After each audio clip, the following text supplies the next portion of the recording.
The following is a presentation of the Belly Up Sports Media Network. Let me just say, after View distorting the belt, they're proclaiming the real world champion. I'm going to tell y'all, with a tear in my eye, this is the greatest moment in my life. When you walk around this world and you tell everybody you're number one, the only way you get to stay number one is to be number one.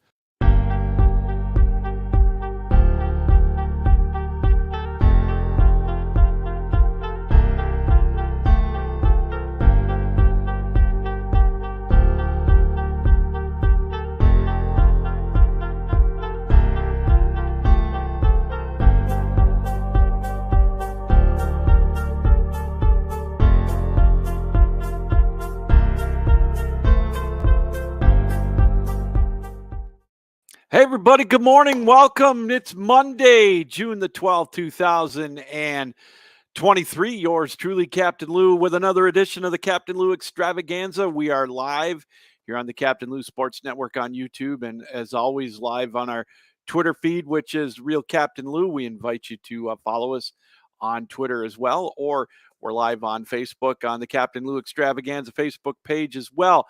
We invite you to follow us there.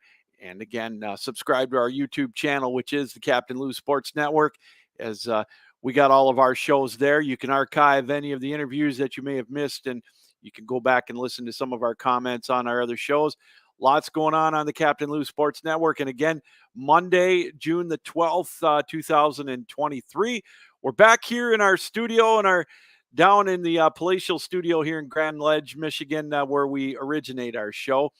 Able to get up and down the steps into our studio portion with the physical therapy after my surgery about 8 weeks ago now. It's been able to finally get down here, back where we belong here in our network studio here on the Captain Lou Sports Network. So a little bit increments here and there, and it's great to be down here, feel more in my comfort zone, if you will. So we got a lot to talk about here this morning. I appreciate you bearing with me over the past few weeks. Kind of different locations, trying to make sure we can hang out with you. This is so much fun for me to be able to do this, getting to talk sports with you and getting some guests on along the way, keeping you informed. But again, doing my passion, which is sports, and just having a ball doing it. Want to thank everybody for joining us here on the show this morning. We were scheduled to have our guest at 10:15, Dylan Hebert, talking professional wrestling from the World Elite Pod. He texted me this morning, a little under the weather, not feeling so good. So we're going to try to get Dylan back on here in the near future. If not this week, maybe the first of next week after the finals are over for both the Stanley Cup and the NBA finals. Both of them are going to be in Game 5. So interesting to see where that's going to end up.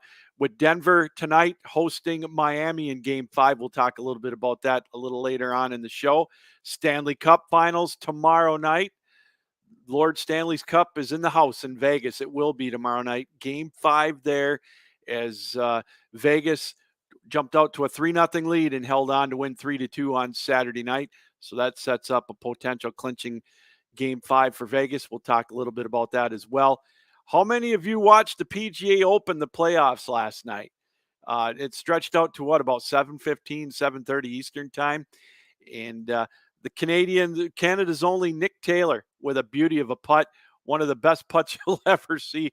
Probably the biggest golf shot in the history of Canadian golf, a 72-footer for eagle on the 4th playoff hole. And he was able to beat Tommy Fleetwood in the playoffs. So he gets the big win. And I think the best hit of the tournament was probably afterwards when Hadwin got tackled by the security guard when he was trying to shower him with champagne. So what a cool finish to the end of that, as they segue now into the U.S. Open, which is coming up this Wednesday here or in Los Angeles. We'll talk more about that. We're going to preview that big time coming up on Wednesday. So make sure that you join us for that Wednesday at 10 o'clock Eastern time. On the Captain Lou Extravaganza. Then we'll also take a quick look at the NFL free agency talk. The big news out of the Big Apple, of course, Saquon Barkley still looking for his contract. He's got a franchise tag to try to sign. We'll see if he does indeed sign that, as the franchise tag deadline is coming around. It's about 5 weeks, and he is going to skip mandatory minicamp. He's without a contract, so I understand that. And we'll talk again more about where we think the two biggest names in free agency right now besides him are Dalvin Cook and DeAndre Hopkins. We'll take a look and see where they might be signing. So again, welcome to the show here. We are brought to you by MahlerBros.com, as you can see on the bottom of the screen. Check their website out for all the greatest in golfing apparel, or if you want to just look good out at a party this summer, at a barbecue or whatever. When you look good, you feel good. And especially on the golf course, if you feel good, you play good. That's MahlerBros.com. And of course, use the promo code BELLYUP for 15% off of your purchase. And again, we welcome a new sponsor to the Captain Lou Extravaganza family, the Captain Lou Sports Network, and that is Javi Coffee. Check them out at javicoffee.com, the newest answer to instant coffee. I think it's a little better tasting than instant coffee or gourmet instant coffee. It's a lot easier to use. You don't have to worry about the coffee grounds or whatever. It's just a couple of teaspoons. You can enjoy it hot or cold. That's Javi Coffee. And don't take my word for it. Check out the website. They've got a lot of great flavors, French vanilla, regular. They've got decaf, a little extra dose of protein in it as well. And use the promo code Captain Lou for 15% off of your purchase as well. They got some great deals coming up for Father's Day as well. That's javicoffee.com, and we welcome them to the Captain Lou Extravaganza family here on the Captain Lou Sports Network. NBA Finals. We talk about that. Game 5 coming up tonight. Denver on top 3-1. They won convincingly, going away the other night, Friday night. And, they did it really without Nikola Jokic having one of his better games. Getting in foul trouble in the fourth quarter. He had 5 fouls. Didn't play in the last, 5.5 minutes, I believe it was. The supporting cast took over. Not a good sign for Miami. I look back on that. Miami had opportunities to take command of that game, and it's kind of interesting. I was watching that game, and one of the things I've noticed with Denver throughout the playoffs is kind of how they sag back on defense. Miami just can't make the shots, and it sounds so basic when it comes to the NBA Finals or any NBA game. The more you shoot, the more of a chance you get to go in for the most part, right? And they've been outshot, quantity as well as quality. And, we all talk about Jimmy Buckets, playoff Jimmy. He hasn't really had that breakout performance. And, I honestly thought he was going to have that in game 4 against Miami or against Denver. We've asked this question last week a couple of times on the show. Is Jimmy, are we getting too spoiled by Jimmy Buckets with his 46-point games, his 50-some point games to carry Miami? Are we expecting that too much? Well, this is his time. Their backs are against the wall. There's no other way to put it. He's due for one of those 35 to 40 point performances, I think, and he may get it tonight. And I honestly think Miami's going to need it. I asked at the beginning of the NBA Finals, can Bam Adebayo step up for Miami? And he has. I've loved the play of him. I mean, it's pretty tough right now to stop anybody for anybody to stop Nikola Jokic.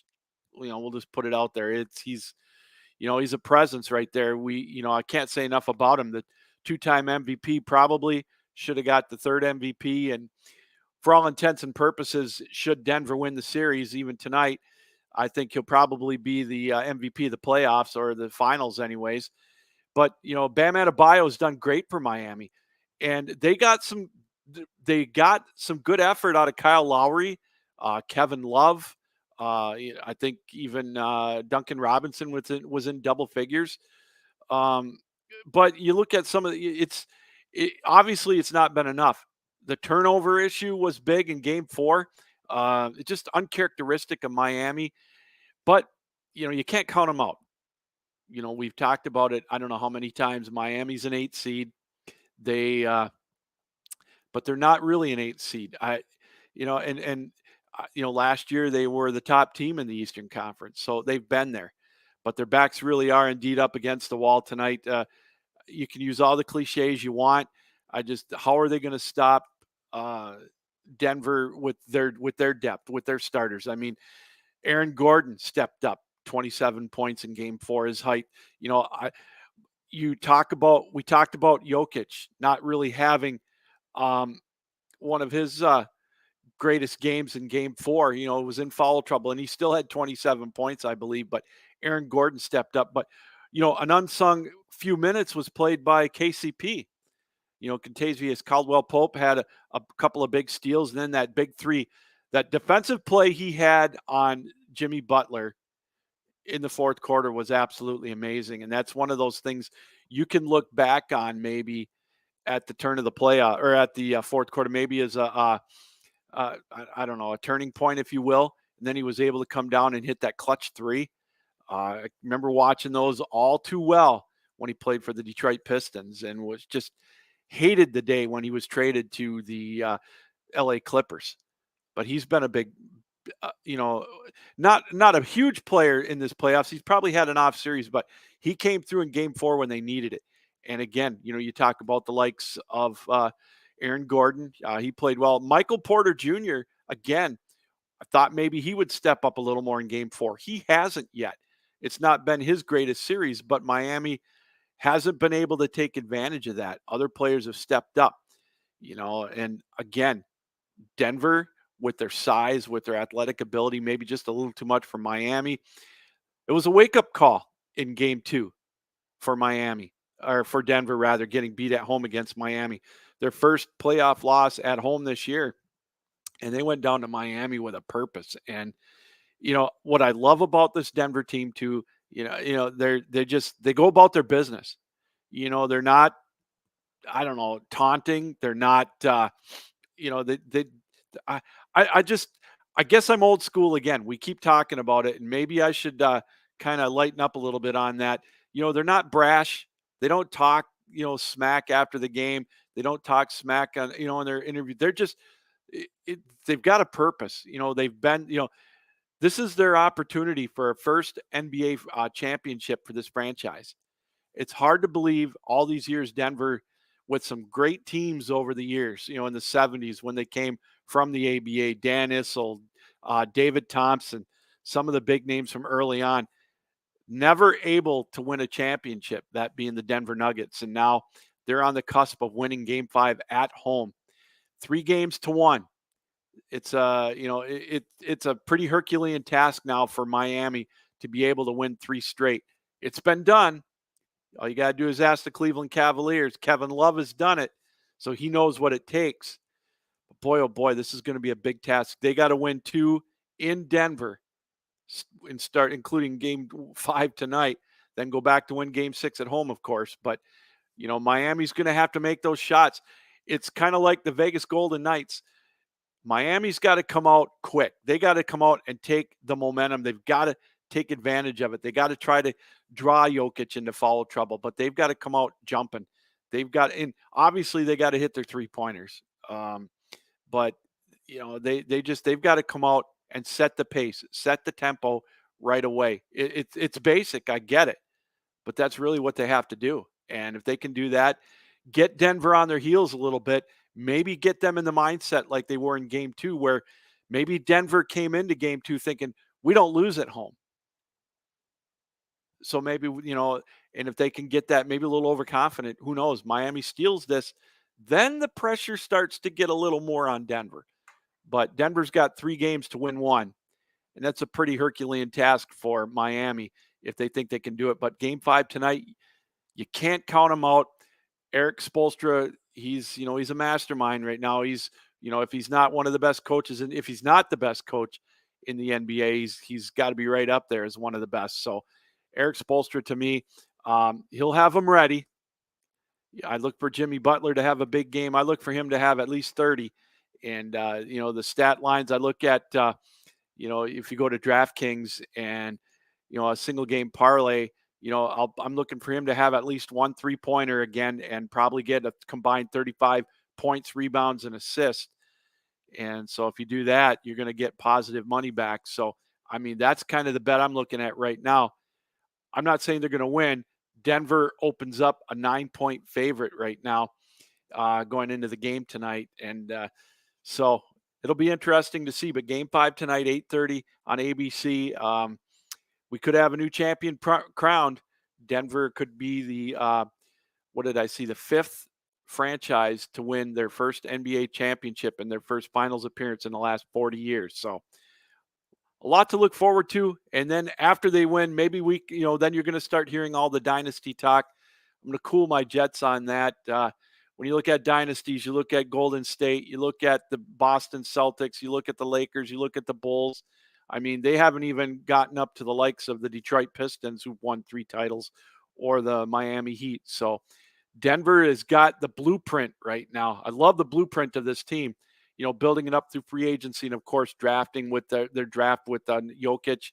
They've got the blueprint right now. And with the pieces in place for more than this year, with Murray signed, with Jokic signed, with Aaron Gordon signed. I mean, Michael Porter Jr., the pieces are there.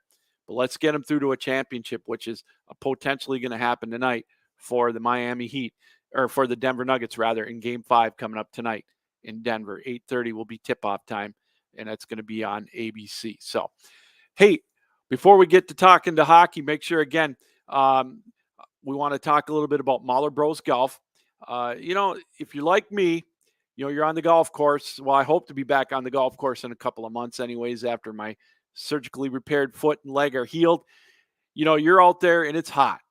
Like last week, it was up in the upper 80s. You're making the turn, you're getting sweaty, you're getting tired, and it's affecting your game. Well, you want to be ready to handle something like that. Go to MahlerBros.com. They've got a great supply of it's a great assortment of polo shirts and t-shirts. They've got the sleek design, lightweight.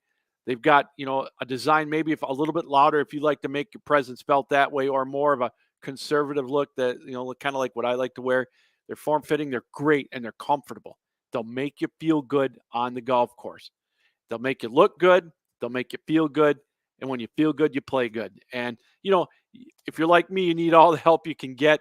When you feel good, it might add a couple of strokes to your game mentally. So, hey, why not check Mahler Bros Golf out on their website? And when you're there, you find that shirt that you like, make sure you use the promo code BELLYUP for 15% off of your purchase. That is MahlerBros.com. As you can see on the bottom of the screen, use the promo code BELLYUP for 15% off of your purchase. It's that simple. Again, we welcome everybody here to the Captain Lou Extravaganza Facebook, here on the Captain Lou Sports Network. We remind you to subscribe to our YouTube channel, the Captain Lou Sports Network on YouTube. We've got all of our previous shows. We've got a lot coming up. We've got our ACHA Power Play shows from back in the spring. A couple of our hockey games that we did live here with Aquinas College. You can watch highlights of those. And again, the stuff that's coming up in the future. We've got some big things planned for football season. Can't wait for that. Coming up, it's going to be here in a couple of months. The exhibition games start in 2 months, and then opening game Labor Day weekend for college football, and even high school football here in Michigan starts 2 weeks before Labor Day. So a lot, football is going to be here around the corner. We've got a lot of cool stuff lined up for you, some prizes, you name it. It's going to be interaction time for you guys here on the Captain Lou Extravaganza, and we're excited to be able to bring that to you here on the network. And of course, we are powered up by Belly Up Sports. Check out our website, bellyupsports.com, for all of the network of all of our list of podcasts that we have. We've got a ton of great shows covering everything in the world of sports, and also our lineup of writers. The guys and gals do a wonderful job on keeping up to date on everything that's going on in the world of sports, breaking news, you name it. We've got the best array of sports writers, and we're growing every day. And it's a thrill. It's exciting to be a part of the network. And we got a lot going on here at Belly Up Sports. And so we invite you to check out bellyupsports.com, where this network, our show here today, as always, is powered up. Stanley Cup Finals, Game 5 coming up tomorrow night. Lord Stanley is in the house. Vegas with a big win on Saturday night over Florida, 3-2, jumped out to a 3-0 lead. And again, we talk about this a lot here with Vegas. They're so deep. They roll out 4 lines and nonstop. And Chandler Stevenson, we haven't heard his name much as far as getting on the score sheet in the Stanley Cup final round. Hit a couple of goals in Game 4. And when you're Vegas and you can tap in to Carlson and Stevenson being your goal scorers to take up the slack maybe for Eichel and Mark Stone and Pietrangelo or whatever, it's or Marcia Schultz, who didn't score for the first time in a while. How can you not like Vegas's chances tonight in Game 5? And Bruce Cassidy is on the verge of winning a Stanley Cup with Vegas after getting fired by Boston last year. Boston, of course, we all know they were the best team in franchise or in NHL history for a single season, winning 64, 65 games, but they got bounced by this Florida Panther team in the opening round, 3-2. So, I'm sorry, 4-3 after they were up 3-1. So Bruce Cassidy on the verge of winning it for Vegas, or leading the way for the Vegas Golden Knights. Great game. And what can you say about Adin Hill in Game 4? He has stepped up, and it's funny is, he wasn't even the starter at the beginning of the year, but what a time to pick to really start to shine, being an unrestricted free agent coming up here at the end of the year. 3-0. Then Florida gets back into the game, scoring a couple of goals in the third period when, you left them for dead. And then all of a sudden, here comes the penalty. And they pull Bobrovsky with, I think, 2:45 left in the third period. So Florida goes to work to get chance after chance. Then they get the penalty, so they're on a 6-on-4. And Adin Hill was absolutely amazing. What a save right at the end of the game, robbing Tkachuk of the tying goal. Tkachuk, of course, injured, didn't play for a stretch, I think, of 10.5 minutes in that third period. And boy, oh boy, Vegas is on the verge. And what a wild finish. Wild scrum after the game. Pietrangelo gets let out of the penalty box. He goes down, almost mixes it up with Tkachuk. He tries to kind of stick his beak in there. Adin Hill in the middle of the scrap, throwing haymakers. I'll tell you, it was a wild scene at the end of the game, but it's setting up the drama for Game 5 in Vegas tomorrow night. Don't count Florida out, though. I'm not going to take anything away from Vegas. They deserve to be where they're at, but this is an awful similar sight to Game 5 coming up that came up in Boston, where the Florida Panthers were down 3-1, and all they did was rise to the occasion. Bobrovsky, Tkachuk, Verhage, Sam Bennett, they all stepped up. So I'm not going to count out Florida just yet. Vegas has got all the momentum in the world. And here's the thing. We talked about how Vegas would react after Game 3. The reason I say that is because in Game 3, they outplayed Florida. Let's make that perfectly clear. They outshot them, they outplayed them, but they kind of let Florida back in, obviously. And again, Florida, pulled Bobrovsky for the extra attacker, and Tkachuk was able to score the game-tying goal with the 6-on-5. And then they got Verhage got the overtime goal about 5 minutes in. They outplayed him. And so, we talked about that mindset going into Game 5 or Game 4. We're thinking, how are they going to react to this? It was almost like, okay, they got beat bad, let's say a 5-1 loss or 4-1 loss. A little easier to take that than losing a game that you outplayed Florida. Well, they came out and jumped out to a 3-0 lead, then hung on and won that game in wild fashion. Now they go back to Vegas with all the momentum in the world. And, it's going to be interesting to see who steps up in Game 5. It begs to the question already for Florida. We talked about it with Matthew Tkachuk. He took that big hit, although clean, by Kolasar, and it makes you wonder if he really hasn't been the same ever since that hit in game 3. And then, he's got an upper body injury, was favoring it, didn't even shoot in warmups in game 4. And it begs to wonder if he's going to be at 100%. But this is game 5. This is do or die. The big players step up. The big players play through it. Now, I don't advocate anybody playing through an injury if it's going to hurt them permanently. But a lot of times these guys, it's a win or go home scenario. They're going to gut it out. And I wouldn't be surprised if Tkachuk tries to make a go at it in game 5. But how effective is he going to be in game 5 if he can't, if he is injured, battling that injury? But just his presence mentally will be a lift for Florida, I'm sure. I look for Bobrovsky to have a big game. He's going to have to stand tall in net if Florida's going to force a game 6. And they're going to have to get contributions from guys like Bennett or Barkov, or again Verhaeghe, just to lead the way. Montour's played a wonderful series for Florida, a wonderful playoff for Florida. He's probably going to have to step it up a little bit more. The new father. It was so funny to watch the interview that they did with Paul Maurice during game 3 when right after Montour scored, and they asked him, maybe you should have had twins. It could get a couple of goals.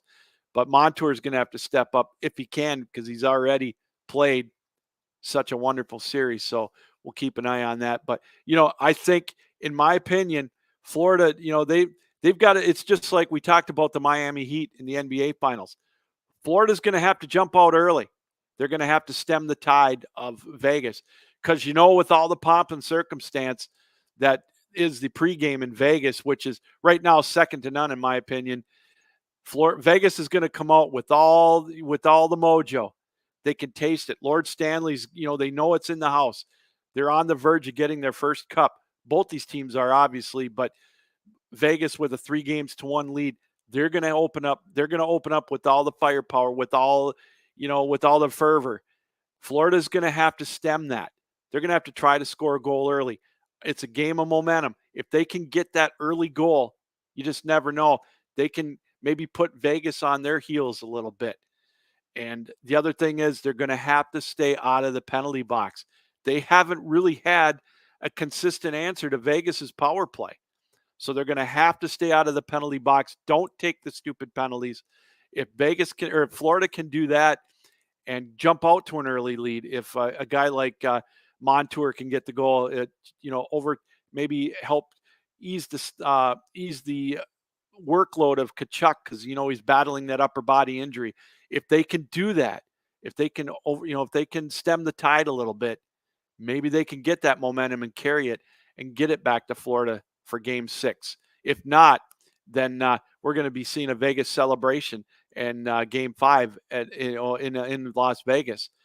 And then that begs the next question. You've got, should Vegas win tonight or tomorrow, Tuesday, in game 5, who's going to be the Conn Smythe winner? You've got so many people to choose from. Originally I said Marcia Scholl, especially after the couple of games that he's had. How can you not say Aiden Hill? His save percentage now is at .935. That's incredible. And you got Mark Stone as a sentimental favorite. Maybe Jack Eichel has had a heck of a run, and so maybe he can step up and get the Conn Smythe award. It's going to come down to game 5 tonight, I believe. Should Vegas win as far as the Conn Smythe winner? If Aiden Hill has another remarkable performance like he had in game 4 towards the last few moments after giving up a couple of goals, maybe he gets the Conn Smythe. And we talk about that with his pending free agency. That's just going to raise his price tag up. But so many choices for the Conn Smythe. Should Vegas win tonight in game 5? I like I said after game 1, I thought I said it right here. Marcia Scholl, to me, was the Conn Smythe odds-on favorite, but now I don't know. I think it's up in the air, so we'll have to wait and see on that. Game 5, Tuesday night, 8 o'clock, Vegas with an opportunity to close it out and take home their first Stanley Cup. Well, hey, again, we welcome you here to the Captain Lou Extravaganza here on the Captain Lou Sports Network on YouTube. We invite you to subscribe to our YouTube channel as well and be a part of everything that we've got going on. We're powered up by Belly Up Sports. Check out our website, bellyupsports.com, with our complete list of podcasts that we have, and check out the latest articles we have on the NBA Finals, the Stanley Cup Finals, and everything else that's going on in the world of sports. That's bellyupsports.com. We're going to talk a little NFL free agency and a quick look at the Major League Baseball and, of course, the PGA Tour. But first, I want to talk a little bit about Javi Coffee. They are our newest member of the Captain Lou Extravaganza and the Captain Lou Sports Network family. If you're looking for great instant coffee, you've got a couple of minutes, you want to get a quick cup of coffee, boil your water in the microwave or whatever for 30 seconds or however long, or you want that iced cup of coffee in the afternoon, especially here in the summertime, why not look no further than Javi Coffee? It's quick, it's tasty, it really is good. They've got a lot of great flavors, decaf or regular. You can get caramel, you can get French vanilla, my favorite, or just regular. And all you do is you take a couple of teaspoons and you pour it into your cup, you stir it up, and there you go, iced coffee or hot coffee. It's that easy. Check out our website, javicoffee.com. And while you're there, you can see it on top of the screen. Use the promo code Captain Lou, all one word, for 15% off of your purchase. That's javicoffee.com. Check out their website. A lot of great flavors. They got some package deals. You can get more than one flavor. The more you get, the better the deal on it. And again, you can use the promo code Captain Lou for 15% off of your purchase. It's that simple. And it's a great tasting coffee. It's kind of the new wave of instant coffee, and we're excited to be a part of it here on the Captain Lou Sports Network and Captain Lou Extravaganza. That's Javi Coffee for the latest in instant coffee. It's quick, it's easy to use, tastes amazing, and it's clean. It's it's a little more simpler than dealing with the coffee grounds of instant coffee. JaviCoffee.com and use the promo code Captain Lou for 15% off of your purchase. That's JaviCoffee.com. Hey, how many of you watched the PGA Championship last night? I'm sorry, the Canadian Open. My goodness. It went on into a 4-hole playoff. Tommy Fleetwood had an opportunity to win outright on the 18th hole. Couldn't get the birdie. So it was him and Nick Taylor. Nick Taylor, the Canadian born golfer. He had everybody behind him going into that playoff. They played 3 playoff holes. Neither one of them could take advantage of, taking home that championship in the Canadian Open. So they went back to 18 for the 4th playoff hole. Neither one of them really hit a great tee shot, both in the rough. But Nick Taylor was able to get his second shot onto the green, hit a beautiful iron out of the rough, got it. It was a long putt. And of course, Tommy Fleetwood was in the thicker stuff, and he didn't quite get on, but he was able to get his third shot within, I think, 6 to 8 feet. So he had a makeable birdie putt, but Nick Taylor came up and just drained that 72-foot putt. How many of you were able to watch it live and see the reaction? Jim Nantz with a great call on that putt as it went in, and Nick Taylor stole the hearts of all the Canadians everywhere with a beauty of a putt. And what a great momentum for him now going into the U.S. Open this coming week down in Los Angeles. But what a beautiful scene it was. The first Canadian-born player to win the Canadian Open in 7 decades. Congratulations to Nick Taylor. What a fun putt. What a fun scene. Adam Hadwin got tackled, fellow Canadian, got tackled as he was trying to spray champagne on Nick Taylor. And everybody's talking now about the tackle of the security guard. Maybe my Detroit Lions should go and see if he's available for a contract, get him into training camp next month. But what a cool scene, wasn't it, for Nick Taylor winning the Canadian Open? And, I was thinking about it this morning, and what a great way for a little bit of spotlight to be taken off of the merger. How could the PGA Tour not want something like that? Everybody's talking about that miracle putt by Nick Taylor, kind of taking the edge off a little bit of the announced merger last week of the PGA Tour and the LIV Tour, the DP World Tour,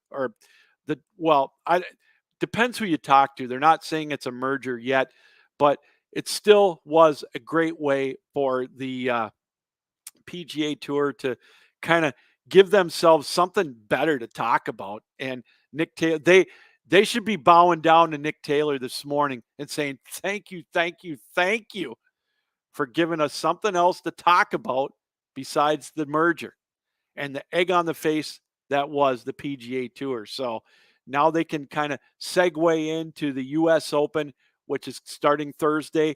We're going to talk more in depth about that. We'll talk about the course and everything on Wednesday. We'll spend a considerable amount of time on that.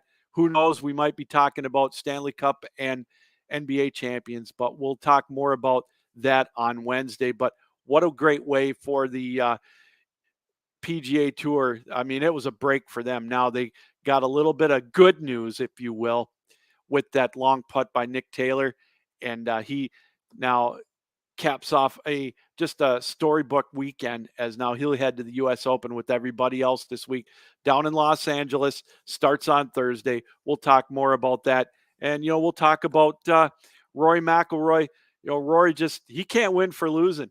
Was up with the leaders on Wednesday, faded again, on Saturday, faded again on Sunday. Not that I feel sorry for the guy, but again, maybe this week he'll be able to bounce back and put in a solid 4 rounds. But obviously, in my opinion, my money is going to be on Scheffler, at least to do a top 10 or a top 20. But again, we'll talk more about that. We'll have a complete breakdown of the U.S. Open on Wednesday, so we invite you to stick around for that as well. So what a great scene on Sunday with the PGA Championship with the Canadian Open. And it felt like the PGA Championship with Nick Taylor draining that 72-foot, the longest 70-foot putt, the longest putt of his career. And congratulations to Nick. And what a wonderful scene. What a feeling. You could tell the emotion after the win, talking with the reporters. And, he deserves it. And it was a fun weekend for golf. They needed that. The PGA Tour needed that in the worst way. And they were able to get that. So congratulations to Nick Taylor, as he is the winner of the Canadian Open in grand style with that 72-foot putt. NFL free agency. Again, with the off season, the NFL doesn't have an off season. Let's face it. There's always something to talk about. And Saquon Barkley made the news this week. He's he was at one of his youth camps that he sponsors, and he hasn't signed his franchise tag yet. They're still negotiating an extension or an extended contract, if you will, a multi-year deal. The rumor has it that he has turned down a $14 million a year contract, and he's unsigned.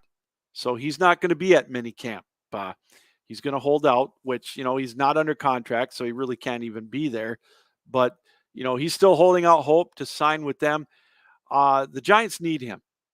I'm not one that's sold on Daniel Jones to be the guy that's the main force behind the Giants if they're going to make a deep playoff run this year, especially in a very tough division in the NFC East with the Philadelphia Eagles.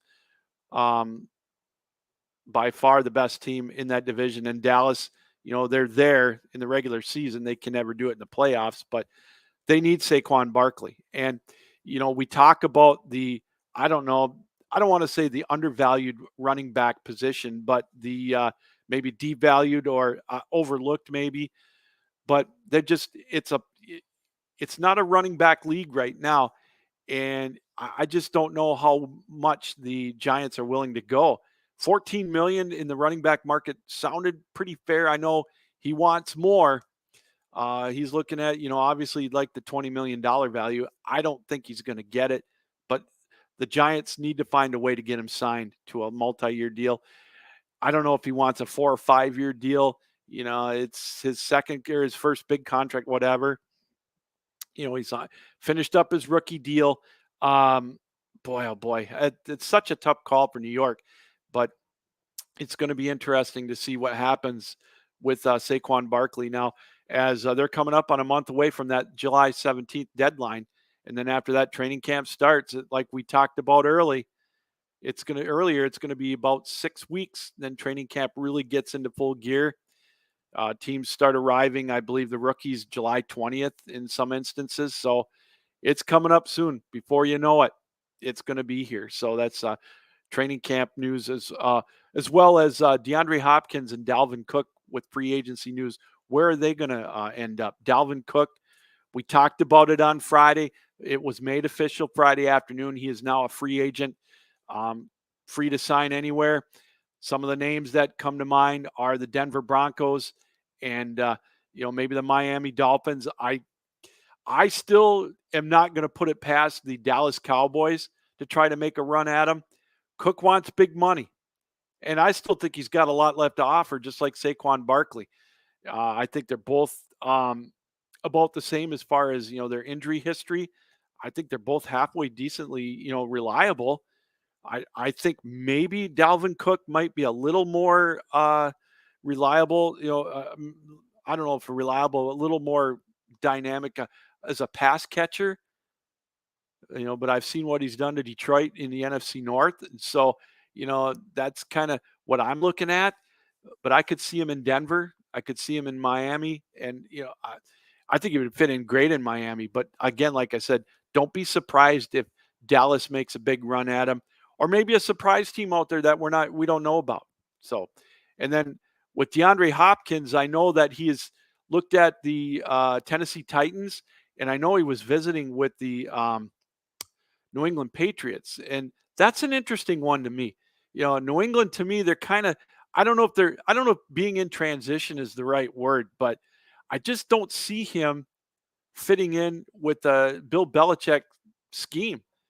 We've seen some of these other wide receivers in the past, obviously with Randy Moss and Antonio Brown and that type of thing, but with Tom Brady. But this is Mac Jones. And I just, I don't know if he'd fit in well in New England. That's kind of a shocker, but if they're going to offer him the coin, he might take it. I know he still wants big money. It's funny, Detroit at one time was listed as one of the potential landing spots for him, but that doesn't look like it's going to be the case now. I think Buffalo still is in play there. Who knows? And so we'll have to keep an eye on that, but they're still both unsigned. This may drag on to just about training camp. Who knows? Maybe they don't. We'll have to wait and see. Maybe a lot of it's going to fall back on where, if some of these franchise tag players sign. And then the other rumbling, I don't know if it's really free agent rumbling, but trade talks out there is Chase Young. Washington Commanders declined his 5th-year option. Maybe, Detroit has been considered a front runner for him. I got to tell you, I'm not used to this. Being a Lion fan for, all these years, a long-suffering Lion fan for over 50 years, I'm not used to Detroit being talked about as a destination stop for either a free agent or, a trade possibility for a high-end person, as far as production. I would love to see Chase Young in Detroit. It would be a monster pickup for Detroit. What would they have to give up? That's going to be the key, and he's going to be at the end of his deal. So, if they were able to get him coming into this year, he'll want to play for a big contract. That would do nothing but benefit Detroit, wouldn't it? I would think so. But again, not used to the Lions as being talked about as a destination for high-end free agents. So who knows? It's going to be fun to watch. But football season is going to be around the corner, and we're going to keep you up to date with it as always here on the Captain Lou Extravaganza. So, well, that's going to about do it here this morning. Again, big games coming up this next couple of days. Game 5 in the NBA Finals. It's going to be the Nuggets and the Heat. Denver on the precipice of winning their first championship ever. As we mentioned, this will be the 5th team to win an NBA title on their first finals appearance in the last 40 years. Can they get it done tonight, or can Miami force a Game 6 down in Miami? We'll have to wait and see on that. 8:30 will be the tip-off time for that. And then tomorrow night, Game 5 in Vegas, as the Vegas Golden Knights look to close out the Florida Panthers and get their first Stanley Cup title. They've been there once before in their opening year. First year of existence as an expansion team. Of course, they lost in 5 to the Washington Capitals. So we'll have to wait and see if Vegas can close them out, or can Florida? And Sergei Bobrovsky, Matthew Tkachuk and company, can they force a Game 6 back in Miami for the Florida Panthers and extend that? Florida, of course, came back from a 3-1 deficit against Boston earlier this year, so it's not uncharted territory for them as well. And so a lot to talk about on Wednesday. We could be talking about brand new champions in the NBA and the NHL, or Game 6s. Who knows? That's the exciting part of finals week, if you will, here in June. And of course, on Wednesday, we'll also be previewing the U.S. Open, another major for the PGA, and any other late breaking news in the world of sports. We'll have it for you here on the Captain Lou Extravaganza. All right, everybody, that's going to do it. We appreciate you checking us out here on the network.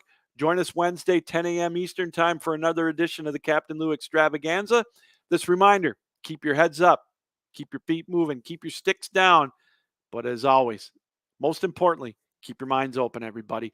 We'll see you Wednesday on the Captain Lou Extravaganza live here on the Captain Lou Sports Network on YouTube. So long.